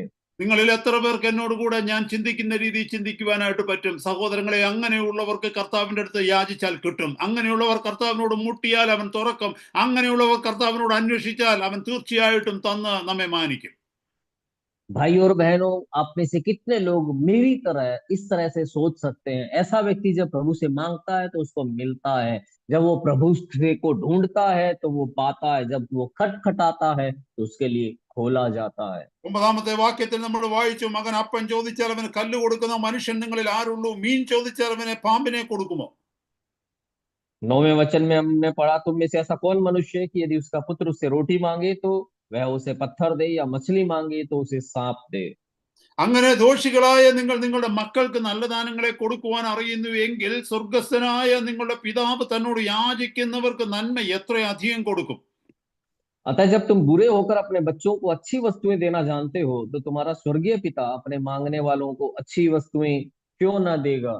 ആ വാക്യത്തിന്റെ അർത്ഥം എന്താണെന്നറിയാമോ? ദോഷികളായ നിങ്ങൾ നിങ്ങളുടെ മക്കൾക്ക് നല്ല ദാനങ്ങളെ കൊടുപ്പാൻ ഇച്ഛിക്കുന്നുവെങ്കിൽ, എന്നെ കേൾക്കുന്ന സഹോദര സഹോദരി, ദോഷികൾ എന്ന വാക്കിന്റെ അർത്ഥം നമുക്കറിയാം. നമ്മൾ എത്ര നല്ല പിതാവാണെന്ന് പറഞ്ഞാലും നമ്മുടെ ഉള്ളിൽ ഒത്തിരി ദോഷങ്ങളുണ്ട്. നമ്മൾ ദൈവത്തെ പോലെ ആയിട്ടില്ല. वो वचन जो कहता है कि तुम बुरे होकर भी अपने बच्चों को अच्छी वस्तुएं देना जानते हो, उस वचन का मतलब कि बुरे होने का मतलब हम चाहे कितने भी अच्छे पिता हो माता हो, पर हमें पता है हमारे अंदर बहुत सारी कमियां हैं, गलतियां हैं। ദൈവത്തെ നോക്കിക്കഴിയുമ്പോൾ, ദൈവവും നമ്മളുമായി കമ്പയർ ചെയ്ത് നോക്കുമ്പോൾ നമ്മൾ എപ്പോഴും ദോഷികൾ തന്നെയാണ്. ദൈവം ശ്രേഷ്ഠനായ, ഉന്നതനായ, സർവശക്തനായ, മഹാകരുണയുള്ള പിതാവാണ്. परमेश्वर और हमारे बीच में जब हम तुलना करते हैं तो हम हमेशा कमतर ही ठहरते हैं, हम दोषी ठहरते हैं, बुरे ठहरते हैं, क्योंकि परमेश्वर वो सर्वोच्च परमेश्वर है, वो प्रेमी परमेश्वर है। അപ്പോൾ ഈ ദോഷികളാകുന്ന നമ്മൾ, സ്വാർത്ഥരാകുന്ന നമ്മൾ നല്ല കാര്യങ്ങളാണ് നമ്മുടെ കുഞ്ഞുങ്ങൾക്ക് വേണ്ടി ചെയ്യുവാൻ ആഗ്രഹിക്കുന്നതെങ്കിൽ മഹാകരുണയുള്ള ദീർഘക്ഷമയുള്ള മഹാദയുള്ള അത്യുന്നതനായ നമ്മുടെ പിതാവ് തന്നോട് ചോദിക്കുന്നവർക്ക് നന്മ എത്ര എത്ര അധികമായി കൊടുക്കുമെന്നാണ് കർത്താവ് തന്നെ കുറിച്ച് പറയുന്നത്. तो हम बुरे होने के बावजूद, स्वार्थी होने के बावजूद, अगर अपने बच्चों के लिए अच्छा करना चाहते हैं, उनको अच्छी वस्तुएं देना चाहते हैं, तो हमारा प्रभु हमसे ये पूछ रहा है कि परमेश्वर जो करुणामय है, जो अनुग्रहकारी है, जो दया करने वाला है, वो अपने बच्चों को अच्छी वस्तुएं क्यों न देगा। സഹോദരങ്ങളെ, മനുഷ്യരുടെ മുമ്പിൽ കൈനീട്ടുമ്പോൾ ഓർക്കണമേ, മനുഷ്യരിൽ ആശ്രയിക്കുമ്പോൾ ഓർക്കണമേ, മനുഷ്യൻ തരുന്നതിനൊക്കെ ഒരു ലിമിറ്റ് ഉണ്ട്. എന്നാൽ ദൈവം നമ്മെ അനുഗ്രഹിച്ചാൽ അതിനൊരു ലിമിറ്റ് ഇല്ല. That would become limitless. भाइयों और बहनों, इंसान के सामने हाथ फैलाने से पहले याद रखिएगा, इंसान से मांगने से पहले याद रखिएगा कि इंसान जो कुछ देता है उसकी एक सीमा होती है, पर जब परमेश्वर देता है उसकी कोई सीमा नहीं होती, वो असीम होता है। ഏത് വ്യക്തി നമ്മളെ സഹായിച്ചാലും ഒരു പരിധിക്കപ്പുറത്ത് സഹായിക്കാൻ പറ്റത്തില്ല. കാരണം ആ വ്യക്തികൾക്ക് എപ്പോഴും പരിമിതികളുണ്ട്. कोई व्यक्ति हमारी मदद करता है तो उस व्यक्ति वो हमेशा मदद नहीं कर सकता, उसकी भी सीमाएं होती है। പക്ഷെ അത്യുന്നതനായ ദൈവം നമ്മെ സഹായിക്കുമ്പോൾ അവിടുത്തെ കലവറ എന്ന് പറയുന്നത് അവസാനിക്കാത്തതാണ്. ഹല്ലേലൂയ. എത്ര എത്ര എത്ര എത്ര സഹായിച്ചാലും അവിടുത്തെ സഹായം മതിവരത്തില്ല, നിർത്തത്തില്ല. അതുകൊണ്ട് എത്ര ശ്രേഷ്ഠമാണ് കർത്താവിൽ നിന്ന് പ്രാപിച്ചെടുക്കുക എന്നുള്ളത്. पर जब परम प्रधान परमेश्वर हमारी मदद करने लगता है तो उसका भंडार कभी खाली नहीं होता है, खत्म नहीं होता है। वो कितनी उत्तम चीजें, कितना श्रेष्ठ हमें दे सकता है। മനുഷ്യൻ നമ്മെ സഹായിച്ചാൽ സഹായിക്കുന്നതിനെ കുറിച്ച് ആ മനുഷ്യർ മറ്റു പലരോടും പറഞ്ഞെന്നിരിക്കും. എന്നാൽ സർവശക്തനായ കർത്താവ് നമ്മെ സഹായിച്ചാൽ കർത്താവ് അല്ലാതെ മറ്റാരും അതറിയത്തില്ല. इंसान अगर हमारी मदद करता है तो हो सकता है कि वो हमारी मदद के बारे में किसी दूसरे को बता भी सकता है, पर जब परम प्रधान परमेश्वर हमारी मदद करता है तो उसकी जानकारी परमेश्वर के अलावा और किसी को नहीं होती। സഹോദരങ്ങളെ, അതുകൊണ്ട് ഈ ശ്രേഷ്ഠമേറിയ വഴി നമ്മൾ കണ്ടുപിടിക്കുക. നമ്മുടെ ആവശ്യങ്ങൾ ദൈവസന്നിധിയിൽ കൊടുത്തുകൊണ്ട് കർത്താവിനോട് മാത്രം അപേക്ഷിക്കുന്നവരായി നമുക്ക് ഈ നാളുകളിൽ തീരാം. भाइयों, इसलिए इस श्रेष्ठ रास्ते को हम अपनाएं। इन दिनों में हम सिर्फ अपनी जरूरतों को प्रभु को बताने वाले, प्रभु से मांगने वाले हम बनने पाए। ഇതേ വാക്യം തന്നെ ലൂക്കോസിന്റെ സുവിശേഷം 11-ാം അധ്യായത്തിന്റെ 13-ാമത്തെ വാക്യമായിട്ട് എഴുതിയിട്ടുണ്ട്. लूका 11:13 में यही वचन लिखा हुआ है।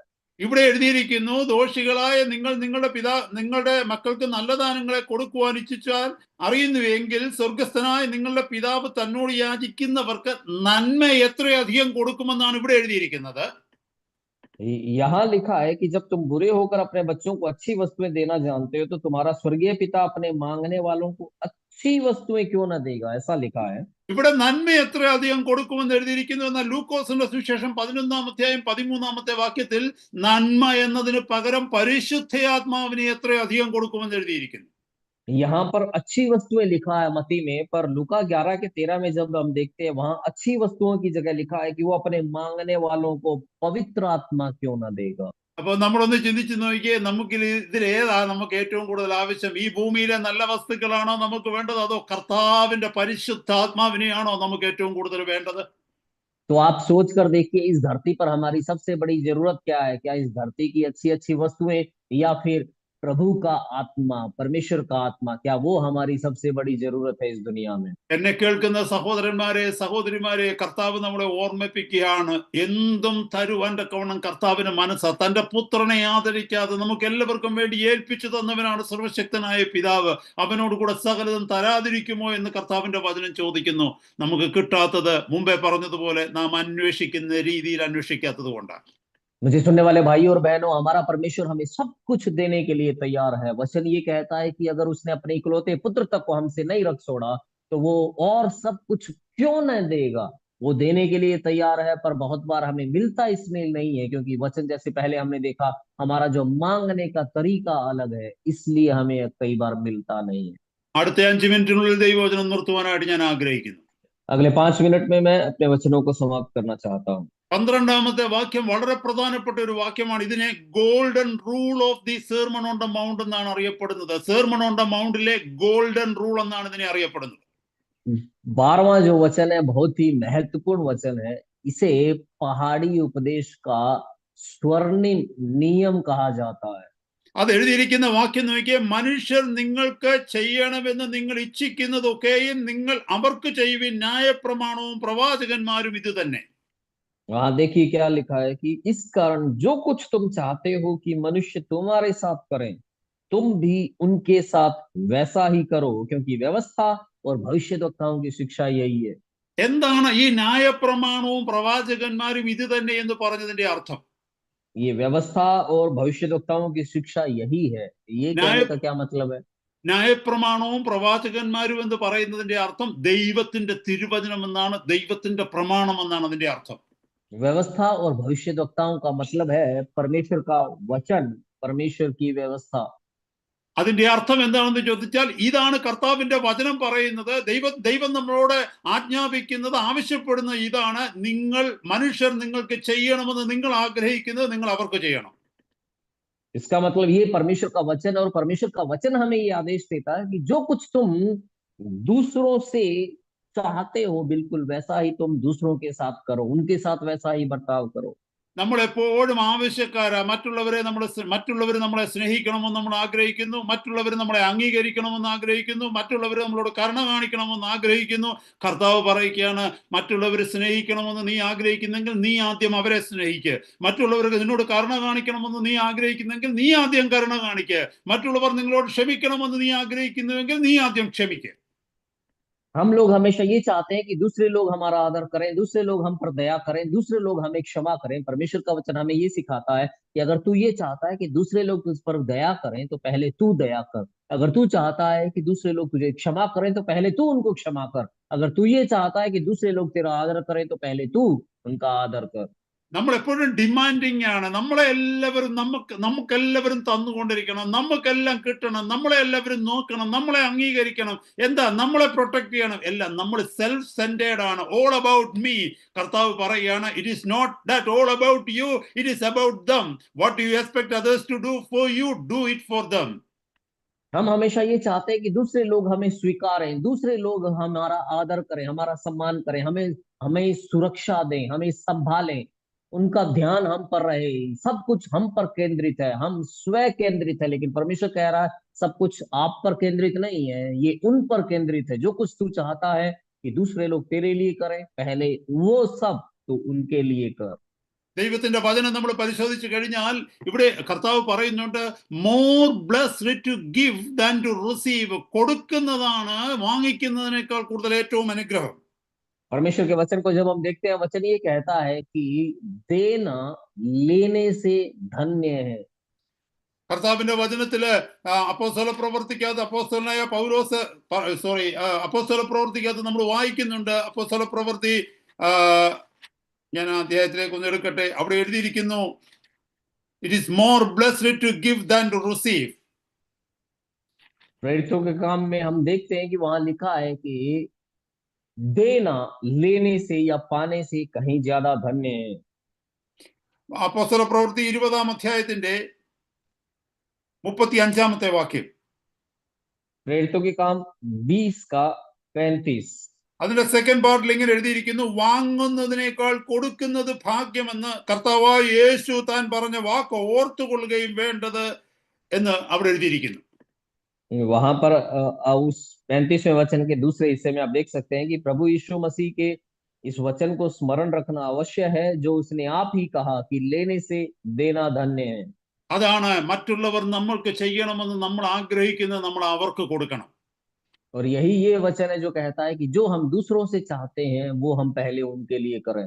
ഈ ഒരു ആത്മാവ് നമ്മുടെ ഉള്ളിൽ ഉണ്ടാകണം, ഈ ഒരു സ്പിരിറ്റ് നമ്മുടെ ഉള്ളിൽ ഉണ്ടാകണം. നമ്മൾ മറ്റുള്ളവരിൽ നിന്നൊന്നും പ്രതീക്ഷിക്കുകയല്ല, എനിക്കുള്ളത് ഞാൻ മറ്റുള്ളവർക്ക് കൊടുക്കുവാനായിട്ടുള്ള ഒരു ആഗ്രഹം ഉണ്ടാകണം. കർത്താവേ, എനിക്ക് മറ്റുള്ളവർക്ക് കൊടുക്കാൻ കഴിയാത്തത് എൻ്റെ ഇല്ലാത്തത് കൊണ്ടാണ്. അങ്ങനെ ഒരു ബോധ്യം സഹോദരങ്ങളെ നമുക്കുണ്ടാവട്ടെ. ये आत्मा हमारे अंदर होना चाहिए, ये भाव हमारे अंदर होना चाहिए कि मैं दूसरों से पाने की बजाय दूसरों को देने वाला बनने पाऊं। हमारे अंदर ये एहसास हो कि प्रभु मैं दूसरों को दे इसलिए नहीं पाता हूं क्योंकि मेरे अंदर है नहीं है। അങ്ങനെ നമ്മൾ ആഗ്രഹിക്കുമ്പോൾ എന്ത് പറ്റുമെന്നറിയാമോ? കർത്താവ് നമ്മുടെ കയ്യിൽ കൊണ്ടുവന്ന് തരും. എന്തിനെന്നറിയാമോ? മറ്റുള്ളവർക്ക് കൊടുക്കാൻ വേണ്ടി. और जब ये भाव हमारा होगा तो प्रभु हमारे हाथों में देगा। क्यों देगा? ताकि हम दूसरों को दे सकें। പലപ്പോഴും നമുക്ക് കിട്ടാത്തതിന്റെ കാരണം കർത്താവിനറിയാം നമ്മൾ സ്വാർത്ഥനാണെന്ന്. നമ്മുടെ ഈ കിട്ടിക്കഴിഞ്ഞാൽ നമ്മൾ ആർക്കും കൊടുക്കത്തില്ലെന്ന് കർത്താവിനറിയാം. അതുകൊണ്ട് നമുക്ക് കിട്ടുന്നില്ല. बहुत बार इसलिए हमें नहीं मिलता क्योंकि प्रभु को पता है कि हम स्वार्थी हैं, अगर हमें मिलेगा तो हम और किसी को नहीं देंगे, इसीलिए हमें बहुत बार मिलता नहीं है। നമ്മൾ മറ്റുള്ളവർക്ക് അനുഗ്രഹത്തിന്റെ ഒരു ചാനലായി മാറുമ്പോൾ കർത്താവ് എന്ത് ചെയ്യുമെന്നറിയാമോ? കർത്താവ് നമ്മളെ അനുഗ്രഹിക്കും. അതുകൊണ്ട് we will become a blessing to other people as well. जब हम दूसरों के लिए आशीष का एक माध्यम बनेंगे तो प्रभु हमें और ज्यादा आशीष देगा ताकि हम और दूसरों के लिए आशीष बन सके। ഹല്ലേലൂയ. അതുകൊണ്ട് സഹോദരങ്ങളെ, നമ്മൾ ദൈവസഭയിലേക്ക് കടന്നു വരുമ്പോൾ എനിക്ക് എന്ത് കൊടുക്കാൻ പറ്റുമെന്നുള്ള ചിന്തയിൽ കടന്നു വരണം. എനിക്ക് എന്ത് കിട്ടുമെന്നുള്ള ചിന്തയിലല്ല കടന്നു വരേണ്ടത്. इसलिए भाई और बहनों, जब हम परमेश्वर की कलीसिया में आते हैं तो इस सोच के साथ आए कि मैं वहां क्या दे सकता हूं, इस सोच के साथ नहीं कि मुझे वहां क्या मिलेगा। നമുക്ക് പലപ്പോഴും കംപ്ലൈന്റ് ഇതാണ്, നമ്മുടെ സഹോദരങ്ങൾ നമ്മളെ കണ്ടിട്ട് ചിരിച്ചില്ല, അവർ നമ്മളെ കണ്ടിട്ട് ഹാൻഡ് ഷേക്ക് ചെയ്തില്ല, പ്രൈസലോട് പറഞ്ഞില്ല, അവർ നമുക്ക് മുഖം തന്നില്ല. ഇതൊക്കെയാണ് നമ്മുടെ കംപ്ലൈന്റ്. പക്ഷെ ഇനി അങ്ങനെ ചിന്തിക്കരുത്. ഞാൻ ആർക്കെങ്കിലും മുഖം കൊടുത്തോ, ഞാൻ ആരെങ്കിലും കണ്ടിട്ട് ചിരിച്ചോ, ഞാൻ മറ്റുള്ളവർക്ക് കൈ കൊടുത്തോ, ഞാൻ മറ്റുള്ളവരോട് പ്രൈസലോട് പറഞ്ഞു, അവരെന്നോട് ചെയ്യുന്നു എന്നുള്ളതല്ല വിഷയം. എനിക്ക് തിരിച്ചു ചെയ്യുവാൻ കഴിഞ്ഞു എന്നുള്ളതായിരിക്കട്ടെ നമ്മുടെ വിഷയം. अक्सर हमारी शिकायतें ये होती है कि मैं चर्च में गया, कोई मुझे देखकर मुस्कुराया नहीं, भाइयों ने मुझसे हाथ नहीं मिलाया, मुझसे कोई बातचीत नहीं की। लेकिन अब से उसकी बजाय हम ये सोचें कि क्या मैंने किसी से हाथ मिलाया, क्या मैंने किसी से बातचीत की, क्या मैं किसी को देखकर मुस्कुराया, तो वो जो मैं दूसरों से चाहता हूं वो पहले मैं करना शुरू करूं। അതുകൊണ്ടാണ് ഇതിനെ ഗോൾഡൻ റൂൾ എന്ന് വിളിക്കുന്നത്. इसीलिए ये एक स्वर्णिम नियम कहलाता है। എത്ര അനുഗ്രഹിക്കപ്പെട്ട ജീവിതമാണ് അതെന്നറിയാമോ സഹോദരങ്ങളെ? മറ്റുള്ളവരിൽ നിന്ന് ആരിൽ നിന്നും ഒന്നും പ്രതീക്ഷിക്കാതെ, കർത്താവെ ആർക്കൊക്കെ എന്തെങ്കിലും എനിക്ക് കൊടുക്കാൻ പറ്റുമോ അതിനായിട്ട് എന്നെ സഹായിക്കണമേ എന്ന് പ്രാർത്ഥിക്കുക.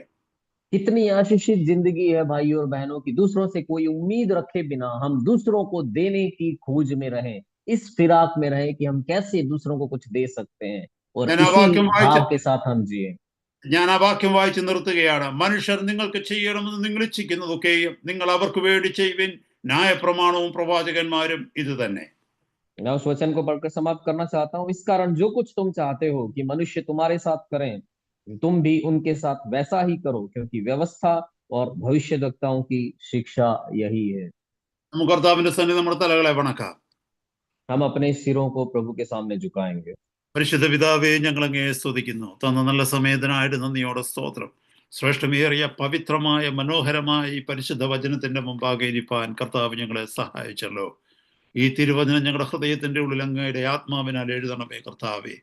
ഇത് കേൾക്കുവാനോ പ്രസംഗിക്കുവാനോ മാത്രമല്ല, പിന്നെയോ ഞങ്ങളുടെ ജീവിതത്തിൽ ഇത് അന്വർത്തിക്കുമാകുവാൻ, ഞങ്ങളുടെ ജീവിതത്തിന്റെ ഭാഗവും ഞങ്ങളുടെ ശൈലിയും ആയിത്തീരുവാൻ തക്കവണ്ണം കർത്താവെ പരിശുദ്ധാത്മാവിനാൽ ഞങ്ങളെ സഹായിക്കണമേ എന്ന് പ്രാർത്ഥിക്കുന്നു. ഇന്ന് രാത്രികാലം ശുശ്രൂഷ ചെയ്യുവാൻ അടിയങ്ങൾക്ക് കൃപ തന്നല്ലോ കർത്താവെ. ഞങ്ങളുടെ ദാസനെയും ഇന്ന് ഹല്ലേലൂയ ശക്തിയോട് ഉപയോഗിച്ചതിനായിട്ട് സ്തോത്രം.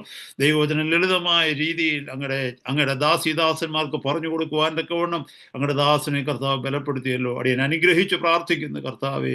ഹല്ലേലൂയ. കുടുംബത്തെ അനുഗ്രഹിക്കണമേ, ശുശ്രൂഷകളെ അനുഗ്രഹിക്കണമേ, തന്നോട് കൂടെ ആക്കിയിരിക്കുന്ന ദൈവജനത്തെ അനുഗ്രഹിക്കണമേ.